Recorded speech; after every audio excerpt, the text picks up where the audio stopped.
very wonderful title for the topic, Pecans, People and Civil Rights.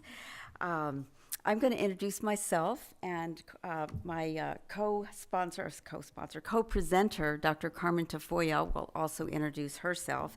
My name is Sharyll Teneyuca, and I am a native San Antonian. I'm an attorney here in San Antonio, and I have the great fortune to be a family member of Aunt Emma Teneyuca. I am her niece. She was one of 11 children, and my father was her younger brother. So I got to know Emma first as an aunt in about her 50s.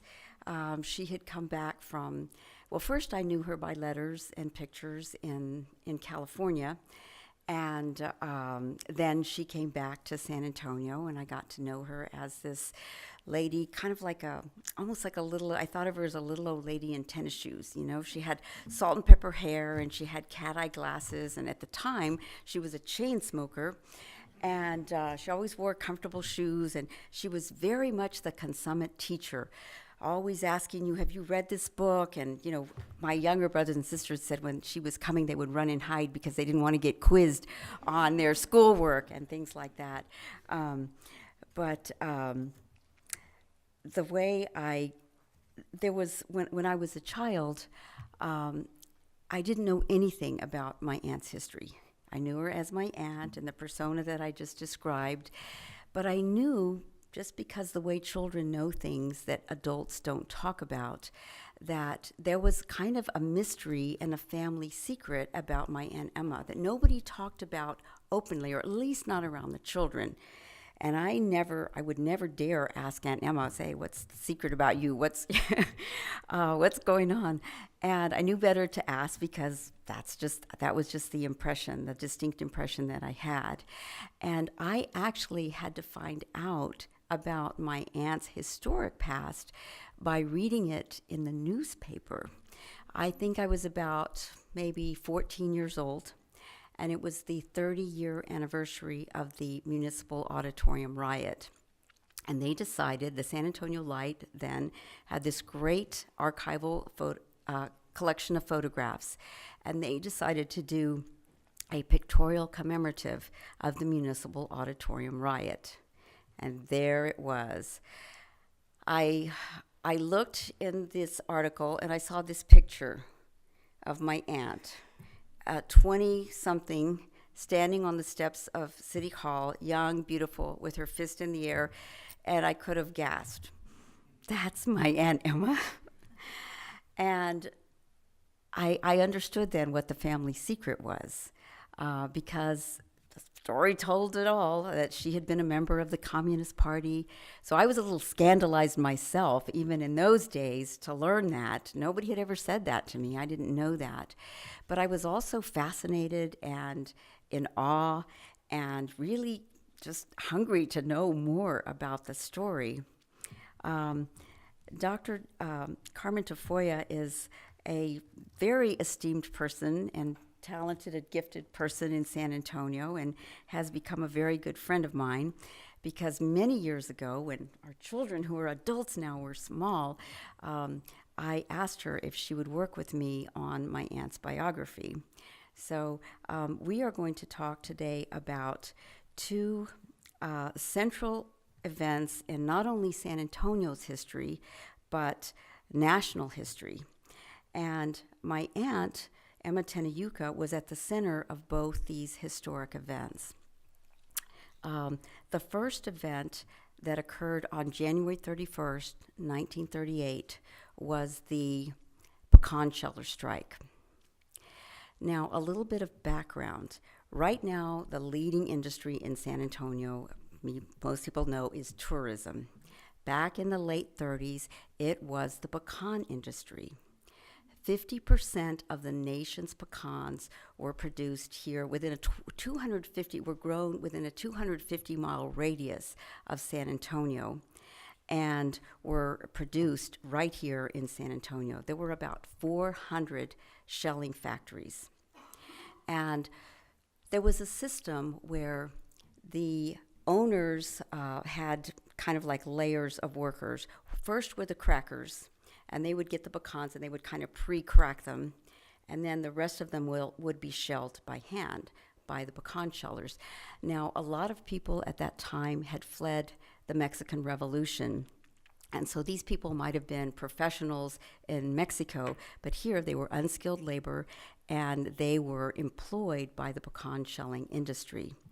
And what was happening then was that the owners of the pecan shelling businesses knew that they were unskilled labor, and they basically had no choice but to be employed there. And there was a lot of jobs needed. There were about 12,000 people employed in pecan shelling. So they felt that they could just pay them whatever they wanted. They thought, well, they're going to eat some pecans anyway, and they have no other place to work, so that's at our discretion. And what led to the pecan sheller strike was actually a wage cut. Now, sometimes when you hear about wage cuts, you think, well, costs have gone up, and so you have to raise prices or reduce costs. This was not the case at all. The pecan shelling industry was making record profits. The business was booming, and they had it down to a system where they could control the market and control the prices. So they just decided there wasn't really any reason for the wage cut except wanting to increase profits. But unfortunately, it was on the backs of the workers, the laborers. Just to give you an idea of how bad the conditions were for the pecan shellers in San Antonio, they're described as abysmal. They worked long hours in poorly lit, poorly ventilated places, no breaks, no indoor restrooms. San Antonio at the time had the highest incidence of infant mortality and also tuberculosis in the country. Someone has described tuberculosis as a disease of poverty, and there was a lot of it. Carmen and I have interviewed many people who have, some of them are no longer with us, and I'm glad that we started when we did, but one of them described how people would live with just one little spigot kind of for water, and there was like a little colonia or something around it. There would be like little kind of makeshift houses, and everybody would just go to the center to get their water. That was the only running water. And she said she remembers as a little girl people being carried out of the houses in body bags because people would get sick and die. And she said sometimes a whole family would be wiped out. That's how bad it was. The pecan sheller strike began when they were being paid 6 cents a pound for halves. And if you can imagine how long it takes you to shell a pound of halves, in other words, they're not broken, they're full halves, they were getting 6 cents a pound, and they were getting 2 or 3 cents a pound for pieces. So they decided to reduce the wage from 6 cents a pound for halves to 5 cents a pound. Again, no reason to justify it economically, and then to reduce the price for pieces too down to 2 cents a pound. Well, the pecan shellers at that time just felt like that was too much. They already were making starvation wages, and they couldn't take any more. And my aunt's story is that when she was I believe a senior in high school, she read about the Finke cigar strike. It was where the women workers of the Finke Cigar Company, it was mostly women because at the time they would roll the cigars by hand, and women with smaller hands could roll a nice, neat, tight cigar.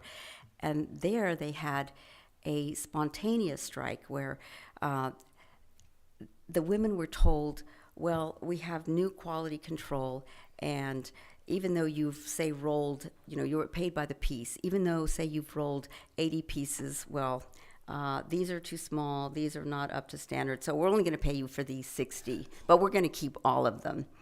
But you're just getting paid for part of your work. Well, they were so angry because not only was it an under-the-table wage cut, but it was kind of an insult to their intelligence to do it that way, that they just walked out. And Emma tells how she read about the strike in the newspaper, and there was I've heard him described as a very mean sheriff, Owen Kildare, that he was just mean. There was a picture in the newspaper where Sheriff Kildare was sitting at his desk with his boots up on the table, and he was quoted as saying, if those women did not get off the picket line and back to their jobs, they were going to be greeted by his boots. And Emma just said, the idea of kicking women, well, that's just something I could not stomach. So she walked out with the cigar workers, the women cigar workers, just in sympathy, because she was angry, and she said, I'm going to join in. And that was her first strike, and it became her first arrest. In those days, the way they dealt with problems was just to arrest the leaders or arrest them, and they thought, well, that's the end of it, but it wasn't. And Emma said she learned from that strike that you don't just walk out. You have to prepare for it. For example, in the Pecan sheller strike, if these people were barely subsisting and they were going to be out of work for they didn't know how long, they had to figure out a way to feed their families while they were out on strike. So they organized soup kitchens, and some people in town, not a lot, but some people in town were helping them, were supporting them, probably not openly, so they were able to do that. There's a lot more to the story, and there's also, there's a picture of Aunt Emma walking by some people. I love the look on her face.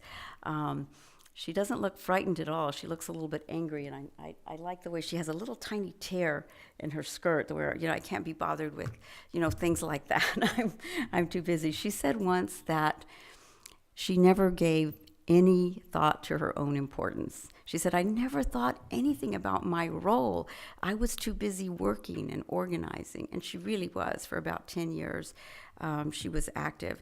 So I am going to take a breath and let my esteemed co-author, Dr. Carmen Tafolla, introduce herself and tell a little bit about the Pecan sheller strike. There's a lot more to it, and then we'll go on to the Municipal Auditorium riot, which followed.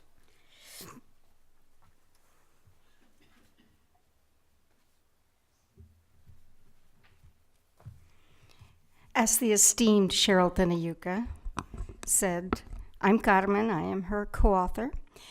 And I'm from San Antonio. I grew up hearing stories, which was our entertainment in those days. There were only 3 channels, and most of it was boring from my 8-year-old perspective. So our entertainment was to hear the stories, and this was a long tradition that went back in San Antonio. And I heard all kinds of stories, some of them true, some of them not. But my father talked about a young woman in high school. And I never questioned him much about it. It was just another one of those stories. But he said, boy, in a time period when they made fun of us for being Mexican and for not being able to speak English, and they assumed that if we were Mexican, we couldn't speak English, and we had to go to a different school, and we had to have special classes. And in some of the smaller towns around San Antonio, some of you may know, Mexican Americans were automatically put into 3 years of first grade. Low first, middle first, high first. So they could be 9 years old, starting second grade. They could be 20 years old and still in high school. So in that time period, amidst all those stories, he said there was this one young girl. She was his age. And he said she could just use vocabulary words that nobody'd ever heard of, not even the teachers. Years later, I found out the young girl he was talking about was a Teneyuca. She was renowned even in high school throughout the city for her ability to speak with courage and with fire and with an absolute focus on justice. She was hungry for justice. Now, I love the title that we're operating under today, the Pecans People and Civil Rights. We don't think of San Antonio a lot as being at the center of civil rights, but actually, 30 years before the civil rights movement of the 1960s, 30 years before MLK and 30 years before Cesar Chavez and Dolores Huerta, there was a young woman called Emma Teneyuca, who was one of our top civil rights leaders in town. We didn't use that term because nobody knew what civil rights were in those days. That was something I guess lawyers dealt with. That nobody really thought about the term civil rights, but they knew the term justice. They knew justicia, and they knew that Emma was going to fight for them. People trusted her to fight for them. I want to take you back to those time periods because it was a whole different time period than it is today. In the 19 teens and 20s and 30s in Texas, very specifically in San Antonio, it was a time when you would have no voice if you were Mexican American. You would have no voice if you were female. You would have no voice if you were young. You would have no voice if you were low income. In fact, San Antonio has quite a few stories that we ran into as we interviewed some of the leaders of town. Bill Sinkin telling us stories about his wife going before Mayor Callahan because these colonias that Sharyll referred to, these areas where people lived with one spigot of water in the center and these little cardboard shacks all around, where they'd have to bathe their babies in the same water that had been used to wash the dishes or to cook the food. These colonias were so desperate and so prone to illness and to lack of basic sanitation that the death rate was huge. And so Faye Sinkin, along with her fellow friends and comadres, put on their very best, because in those days, remember, if you were female, you weren't going to be listened to anyway. And if you were low-income female, you really weren't going to be listened to. So if you wanted to be listened to, you had to dress up. You had to put on your hat. You had to put on your white gloves. And they did. And they went to the office of Mayor Callahan. You remember the term Callahan Road? It was named for somebody. And they said, Mayor Callahan, these people are starving. These people don't have fair sanitation. These people don't have toilets inside their dwellings. They don't even have dwellings. We need to do something. And Mayor Callahan smiled at these women. They were just women. They might be upper class, but they were just women.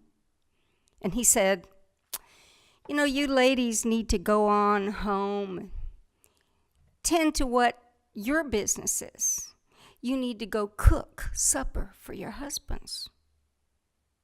So they realized that was the end of the conversation. They put their little gloves on and they picked up their purses and put on their hats and walked out and went home and started to plan to cook his goose. And they did, and he didn't win the next election. But this was the setting. This was what was going on at that time. In fact, one of the reasons that any Mexican Americans at all, any people who were Spanish-speaking or Spanish surnamed in San Antonio had any political power was because the Mexican Revolution had caused such a migration to San Antonio, which was considered the capital in exile of the Republic of Mexico. And so we had gotten a huge number of people, most of them dispossessed of their lands and of any rights, but a few of them coming with quite a bit of money, like the man who decided to buy a mile of Broadway and put his house there and put in a few statues. He also bought a block of downtown San Antonio, Dr. Urrutia, about whom there are so many delicious stories. And because they had come with money, with cash in gold, people had to listen to them a little bit.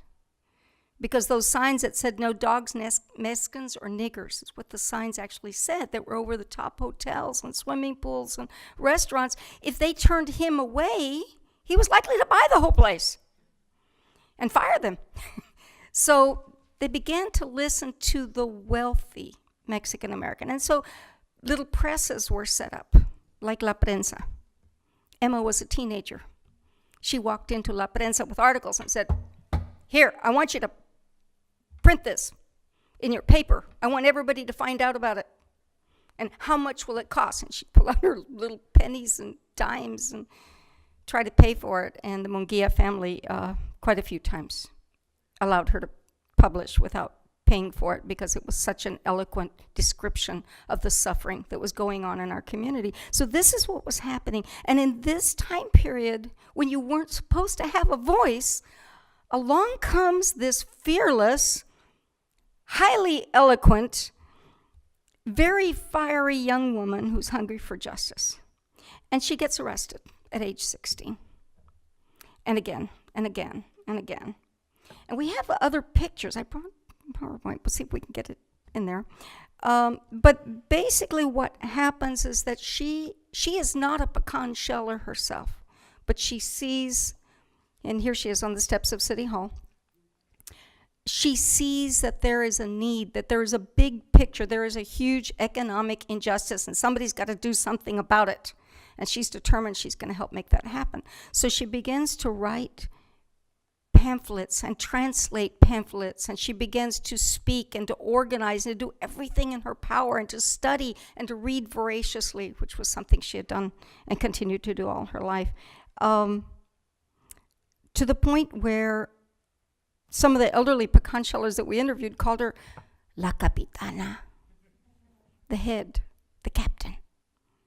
She was not a pecan sheller, but the pecan shellers asked her to help them because they knew her reputation for being fearless. And so she spoke with everybody she could speak to. She spoke with the business owners. She spoke to the people at City Hall. She spoke to anybody that might be willing to help.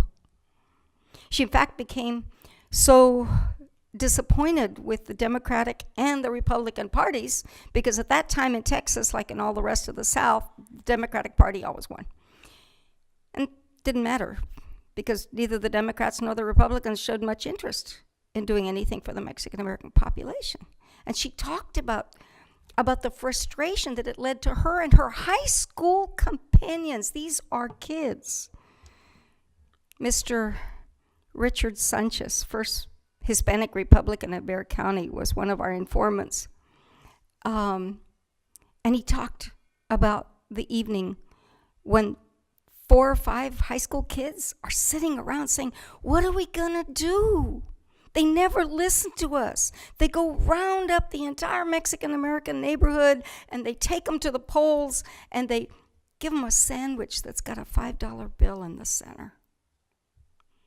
People take out the money and eat the sandwich, vote for the person that brought them in a big bus, then get taken back to the neighborhood and forgotten until the next election.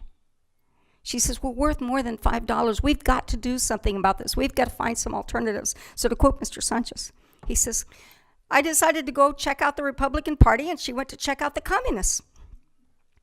And they both became members of the parties to try, because these were alternatives to the party that was in power. This is probably the biggest thing we have to fight when we talk today about Emma Teneyuca. People say, but she was a communist. So yes, she was a communist for 5 years. She tried very hard to transform the Communist Party and finally became very disappointed in them and left them and became a Democrat for the next 45 years of her life. So there's a lot that we can say about this pecan sheller strike, but I think that Dr. Don Carlton, head of the Center for Texas Studies at UT Austin, summarized it best when he said, the pecan shellers strike against all odds in less than 2 months at a time period when it was considered impossible for people who were starving to strike against anybody. The pecan sheller strike, led by Emma Teneyuca, was the first successful action in the Mexican-American struggle for economic and political justice. So it becomes a national turning point, not because it made a permanent difference for those pecan shellers, but because it proved that you could have a voice and you could make a difference if you unified. So Emma went on. 1938 was the pecan sheller strike. If her name had been whispered with great adoration in the Mexican-American barrios and used, along with a few curse words among the families of the more abusive business owners after this pecan sheller strike, her name was really fireworks. So a mere year later, Emma Teneyuca, as a member of the Communist Party, along with her husband, decide that they're going to share with the public what the Communist Party can do for America. Because she was very patriotic all along. It was all about, this is just another political party. In fact, one of the reasons the Communist Party attracted Emma was that it was fighting for all these radical ideas like unemployment insurance, Social Security, weekends off for workers who had no restrictions on the number of hours they could be asked to work before then. All of the things that we take for granted right now was what she was fighting for, and the only party that would listen to it at that time was the Communist Party. So they decided that they would present, their case before the public of San Antonio. And that's when the really scary stuff started. Because people said, you're going to let the communists use the Municipal Auditorium? I don't know how many of you in here are from San Antonio, but those of you who had your graduation ceremony at the Municipal Auditorium, raise your hands. Yeah. The Municipal Auditorium held a great deal of significance. It's still there, sort of, the facade, and the rest of it's been turned into a Tobin Center. But this place was the jewel of the city. It was the symbolic center of our honoring of veterans, and a lot of people said, I'm not sure that this is patriotic to let the communists speak there. And so it started to get frothed up. People knew she was going to be speaking, and it was about her. They were angrier at her than they were at her husband, who was running also for Congress in the Communist Party. But something about her being a young Mexican-American woman from our barrios that made them feel very upset about her speaking at the Municipal Auditorium. And so there began to be a movement in town, and all the day preceding the speeches of the evening, there was rumbling going on. And we've interviewed so many people who were children at the time, or who lived across the street from the auditorium, or who were told by their aunts and uncles, come on, we got to go see what's going to go on tonight. People jumped in their cars or their bikes or walked to the Municipal Auditorium to see what was going to happen that night. And unfortunately, some of them loaded up their cars with rocks because the communists were going to be there. Mayor Maury Maverick, and we don't go too much into detail with this, but was contacted many times by individuals opposed to Emma speaking at the auditorium. And he said, she's a citizen. They filled out all the forms. This is what we call democracy. People have a right to speak. This was not a popular decision. People began to hate the mayor for this.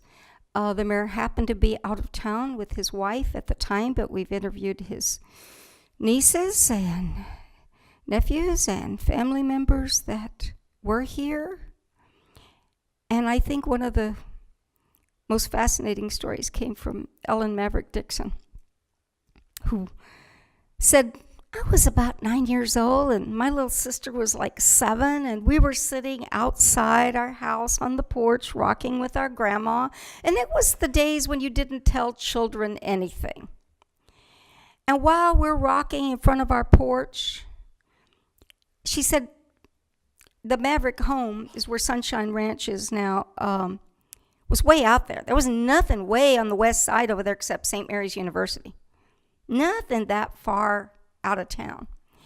And so coming down the street were all these men in pointed white hoods with eye holes cut in the sheets.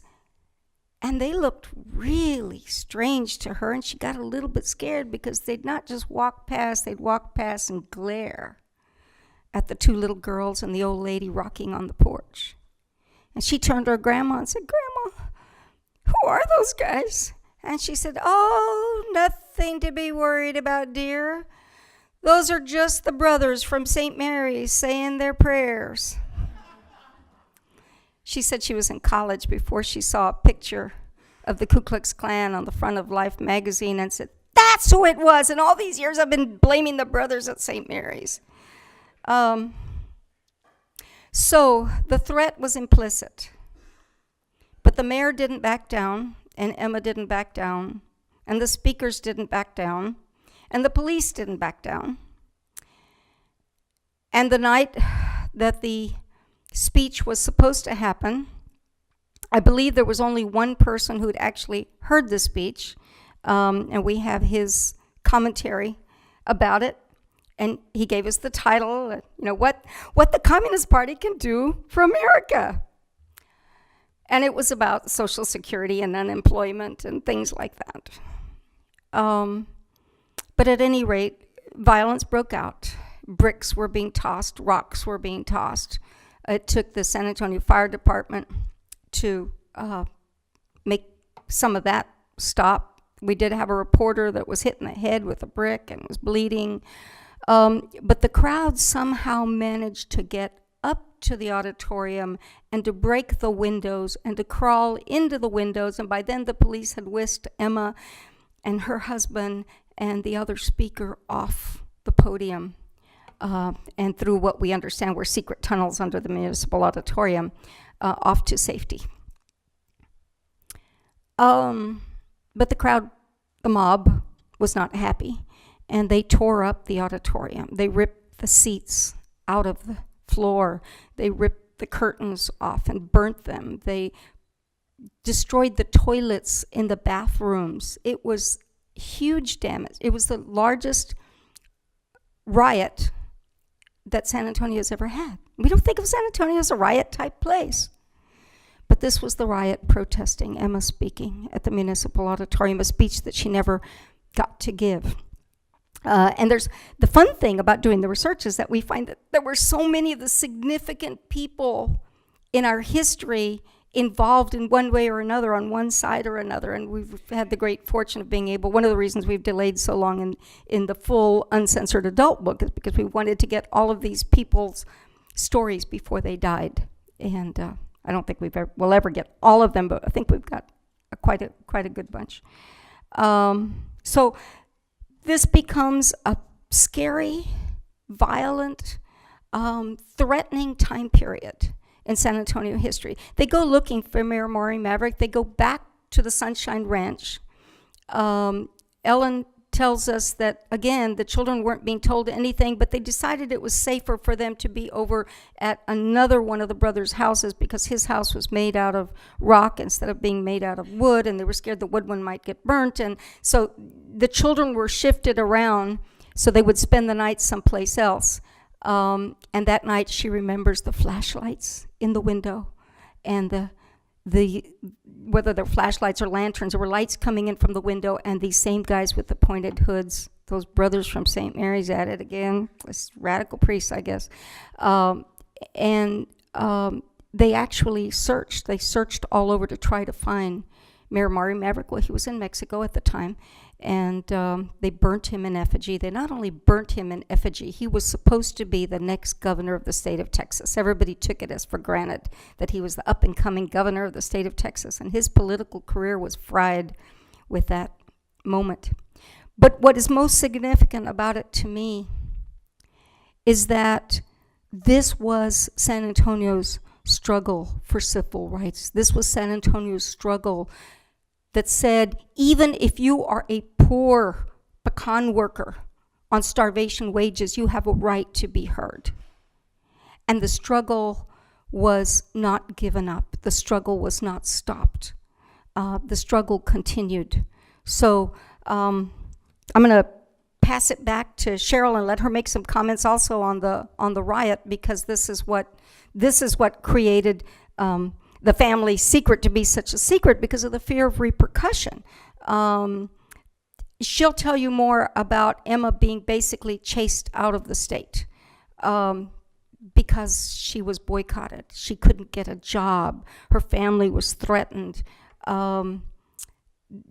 We have individuals who've talked about a meeting that occurred above the Progreso drugstore, in which she was told, look, this is going to end ugly. You need to get out. You need to get out now. So we go into a long and difficult time period of exile when she is far away, not only from San Antonio, but even from Texas.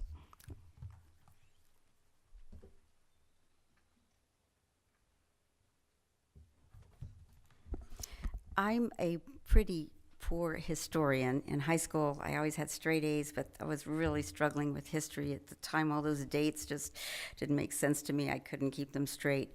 But my Aunt Emma would always lecture that you had to know your history. It was so important. And seeing the youth of today and the involvement that they're taking, nationally about recent events, I think Emma would be very commending of them having knowledge and taking matters into their own hands and becoming active and aware. But the thing about the Municipal Auditorium riot was kind of a unique set of circumstances, almost combining for the explosion. One was that it was a very sensitive time in world history. There had just been a non-aggression pact signed. And so there was a lot of extreme sensitivity about, Hitler and what was happening in Europe. And the fact that the Municipal Auditorium was a monument to our nation's war veterans. Maverick, as Carmen mentioned, Mayor Maury Maverick, who was a rising star. He was one of the best mayors San Antonio had ever seen. He improved the police force and did all these things that, were remarkable for a mayor to do and commendable. His idea was, as Carmen said, they had the right to meet there. It was free assembly, free speech. But what happened was the media whipped the public up into a frenzy. They editorialized in paper after paper after paper, article after article, about how we couldn't desecrate this monument to our war veterans by letting communists meet there.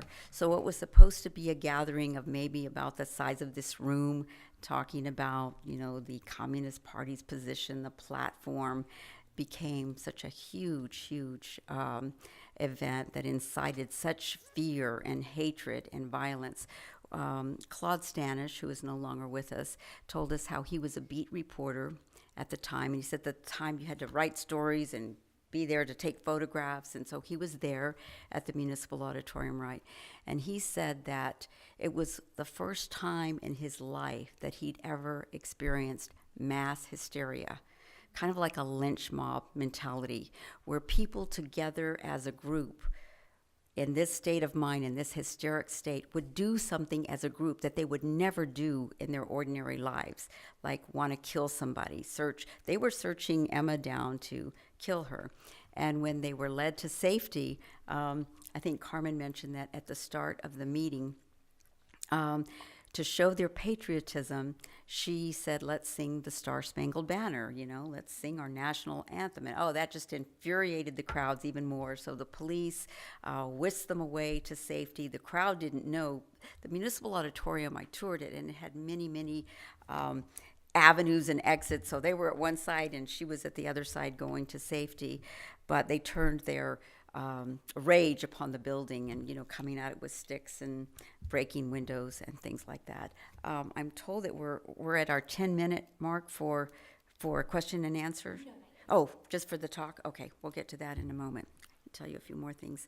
And as Carmen mentioned, Emma had about a 10-year history where because she was concerned, because she was aware, and she read the papers, with her grandfather since she was young.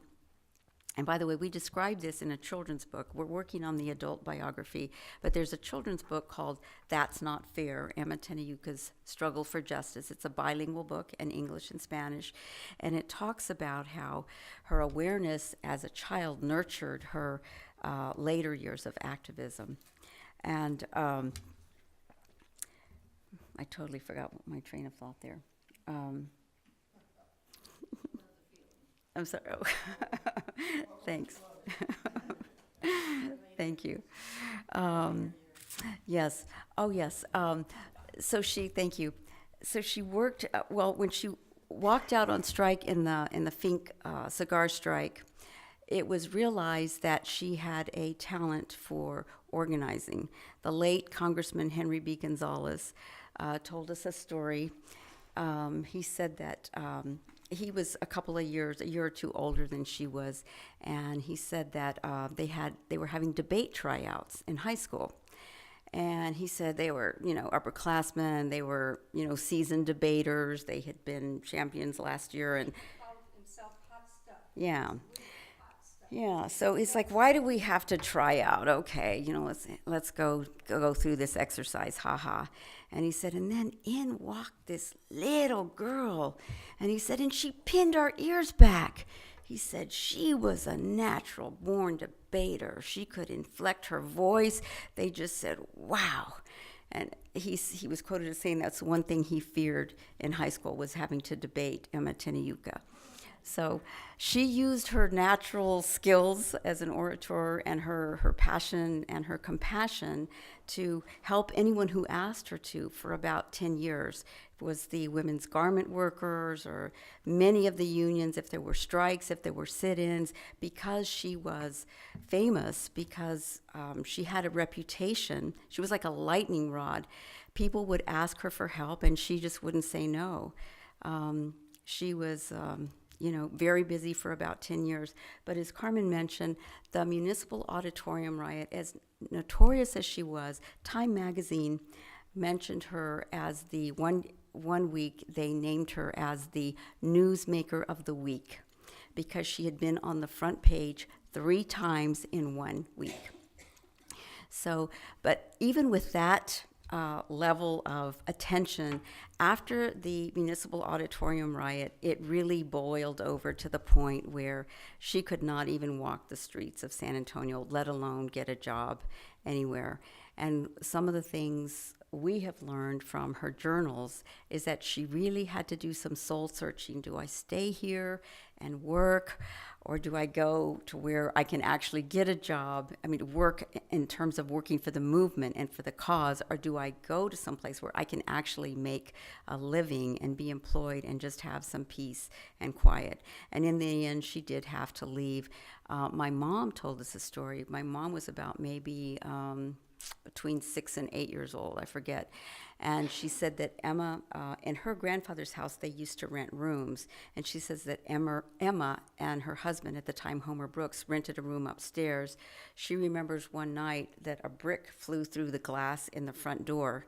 And the next day, she said she remembers Homer and Emma just with their bags, just, hurrying down the stairs, and they were leaving.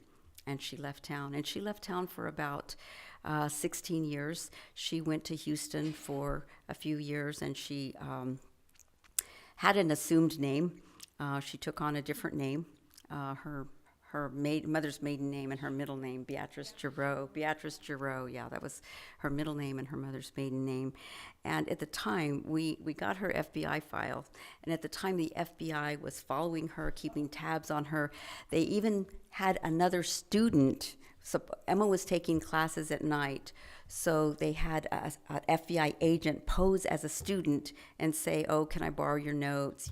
Can we have coffee afterwards? And later Emma said, I thought she worked in a lawyer's office, but I found out she works for the FBI. How come she never told me that? I mean, we were friends. Everybody else knew she did, so she didn't know that she was being investigated by the FBI, but they categorized her as category A1, most dangerous, because she had the ability to have a mesmerizing effect on the Mexican-American people. In other words, she was just going to cast a spell on them, and then it was going to be terrifying, what these people would do after listening to her.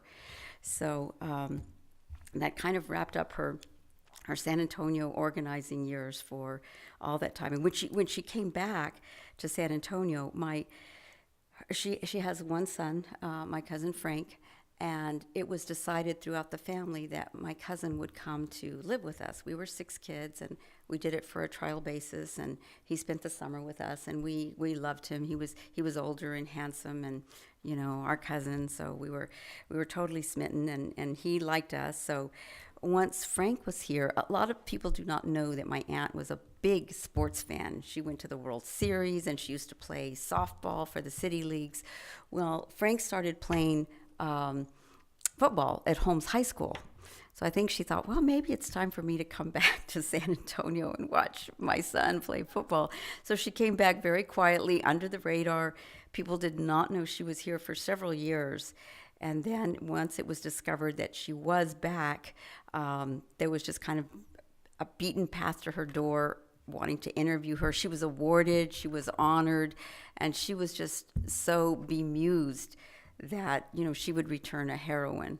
The line, Ann Richards did a exhibit on Texas women, and Emma was featured. And at the end of that's how they discovered she was back in town. The newspaper said, "Oh, she disappeared to California, was never seen or heard from again," and she was listed in the phone book as E. Teneyuca on East Congress. So then they realized, oh, she's here, she's back.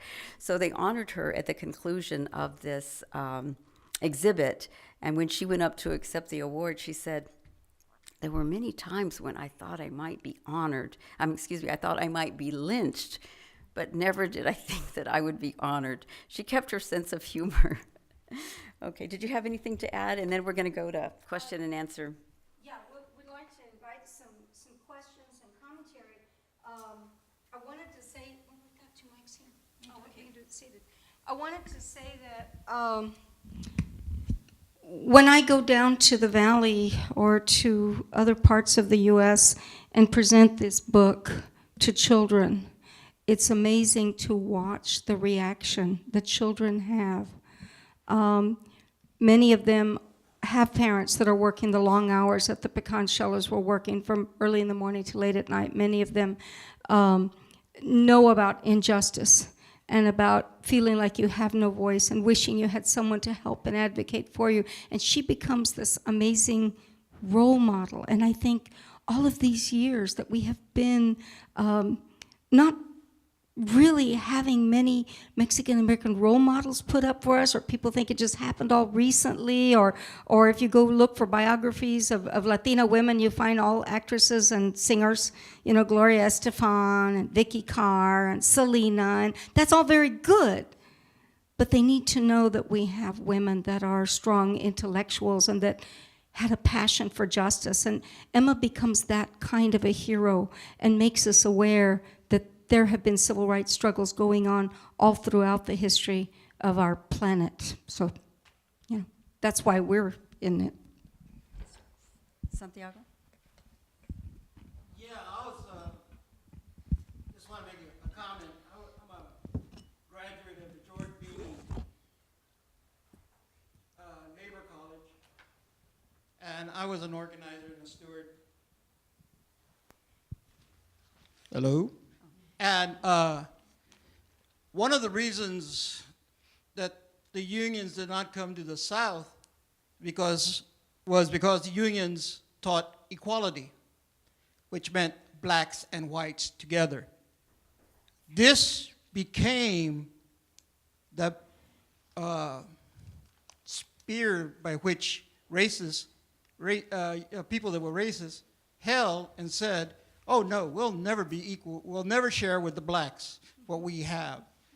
So it was seen, anyone who preached equality or unions in Texas or anywhere as being communist. They were immediately listed because communism taught equality of all people.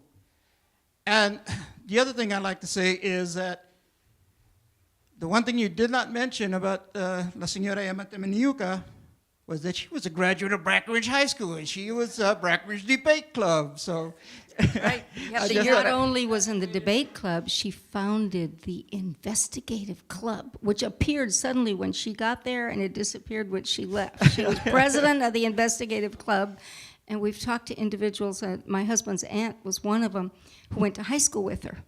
And, okay. and I was Great. able to witness the reunion between the two of them in a nursing home when both of them were very limited in their ability to talk. But that conversation, I just prize it because they were reconstructing what had happened when they were children. Hey, ¿te acuerdas de mi hermano Cleto?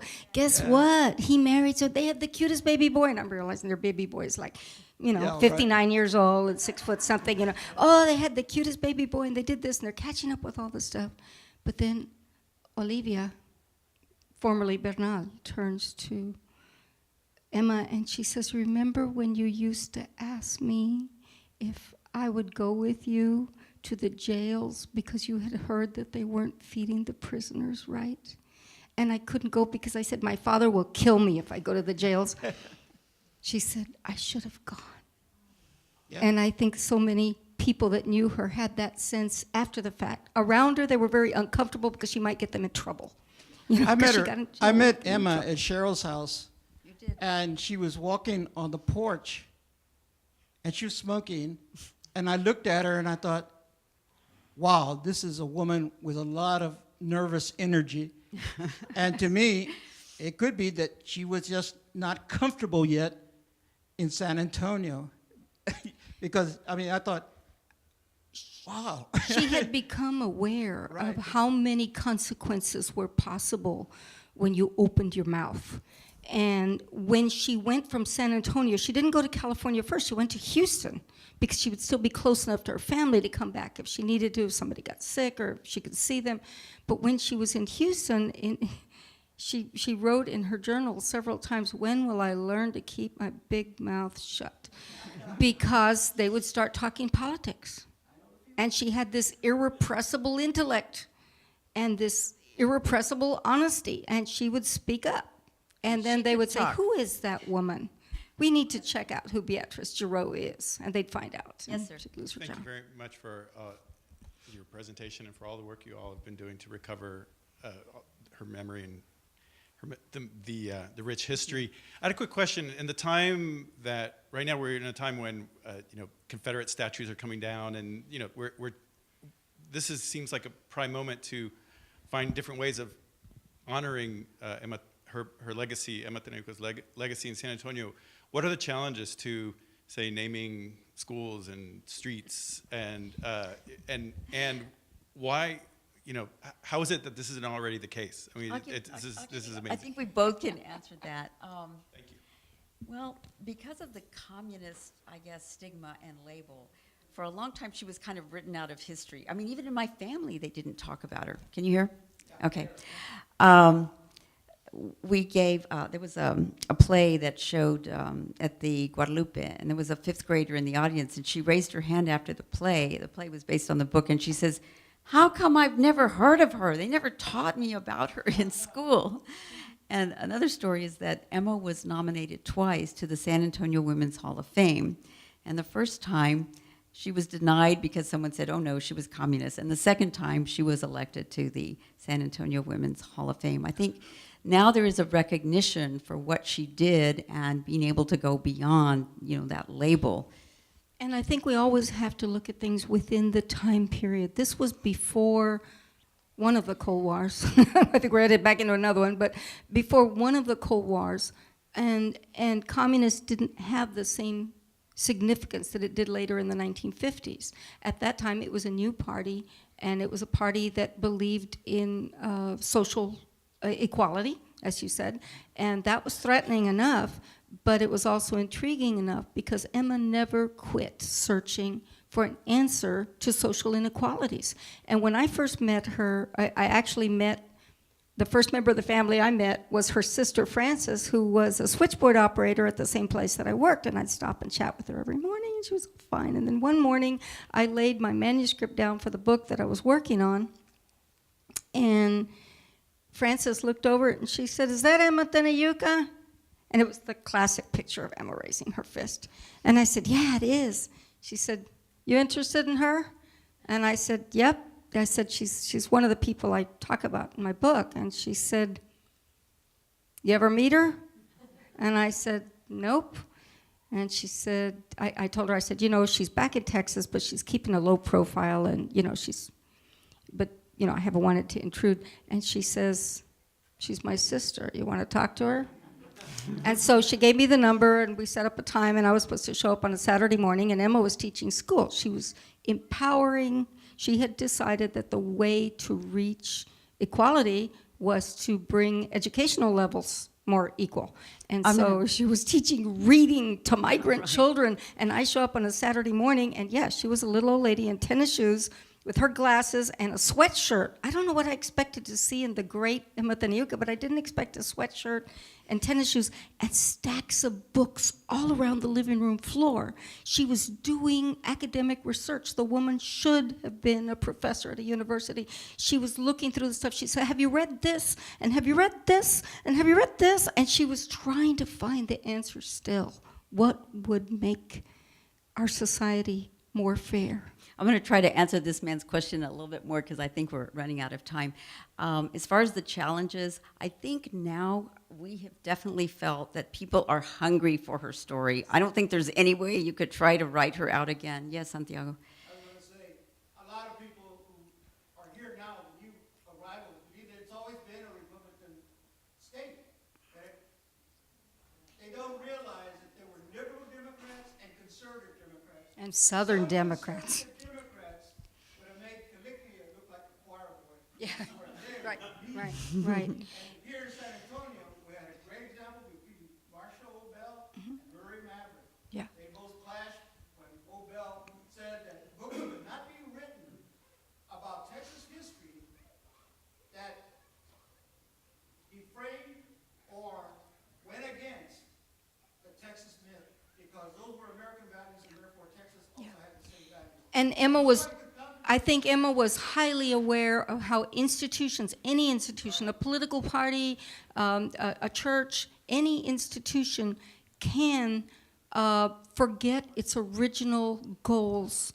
And she was, one of the things that I learned from her in those very, very long talks was that she said, I was a communist until I realized that they were so concerned about being right and about being self-righteous that they cared more about that than they did about what was happening to other people. And she said, if somebody wants to help you, you let them. Whether it's passing out pamphlets, whether it's researching something for you, we can't get so snotty that we think we're better than everybody else. We have to be able to work together. And once an institution gets to that point where they think they're so perfect and so self-righteous that they can't work with these other groups, then give up hope on them. Go someplace. Go to a different institution. I think we might have time for one more question, do we? Yes, ma'am. Yes. Can you give a little more detail about how they actually won the pecan picker strike? Because I don't know those details. They didn't go to work. Oh, They you stayed mean, out. They Okay, stayed do out. you mean how procedurally or how it was a victory? Okay, let me. Okay, they walked out. The shops were nearly empty. It was hurting them financially. And so after a while, they went into negotiation, after it was almost 2 months or so, and then they did raise them to, I think, 7 or 8 cents a pound. Yeah.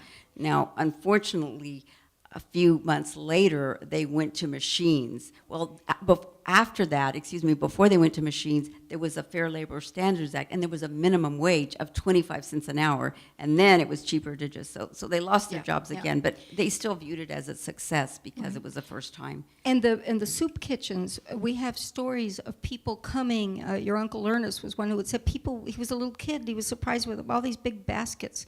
Farmers who empathized with the struggle of the workers from all around these areas would come into town, and they'd have a crop of potatoes, and they had a few extra, and they'd put them in the baskets, and then they'd bring, squash, and they'd bring corn, and everybody was donating what they could. Some people would walk up and they'd put one piece of fruit in, but everybody was donating, and with that community donation. They fed the 12,000 workers. Ma'am, does that mean we're out of time?